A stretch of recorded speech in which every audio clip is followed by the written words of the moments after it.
अस्सलाम वालेकुम फ्रेंड्स। तो आज हम पढ़ेंगे लेंगुआ फ्रेंका क्या है।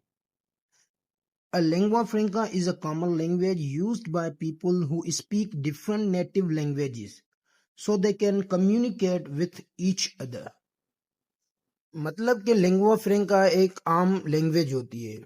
जो पीपल डिफरेंट नेटिव लैंग्वेजेस से ताल्लुक रखते हैं वो एक दूसरे से कम्युनिकेट करने के लिए, एक दूसरे से राब्ताकारी करने के लिए एक कॉमन लैंग्वेज चूज करते हैं, उसे हम बोलते हैं लिंगुआ फ्रेंका।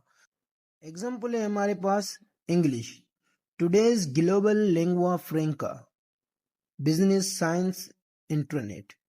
इंग्लिश जो है हमारे पास एक ग्लोबल लिंगुआ फ्रेंका है, जो एक कॉमन लैंग्वेज है, जो बिजनेस में भी यूज हो रही है, साइंस में भी यूज हो रही है और इंटरनेट में भी यूज हो रही है। फॉर एग्जाम्पल अगर हमें बिजनेस करना है ग्लोबली तो हम क्या करेंगे, डिफरेंट नेटिव स्पीकर से हम कम्युनिकेट करेंगे, उनसे हम बिजनेस करेंगे। तो हम उसी बिजनेस के लिए, उसी कम्युनिकेशन के लिए जो कॉमन लैंग्वेज चूज करेंगे एक दूसरे से बात करने के लिए, उसको हम लिंगुआ फ्रेंका कहते हैं।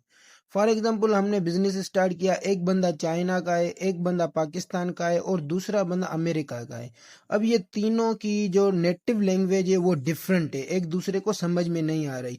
तो ये एक कॉमन लैंग्वेज चूज कर रहे हैं एक दूसरे से बिजनेस करने के लिए और कम्युनिकेट होने के लिए, तो फिर उसी को हम लिंगुआ फ्रेंका कहेंगे। जो लैंग्वेज वो यूज करेंगे कम्युनिकेशन के लिए, डिफरेंट नेटिव स्पीकर्स, उसको हम लिंगुआ फ्रेंका कहते हैं।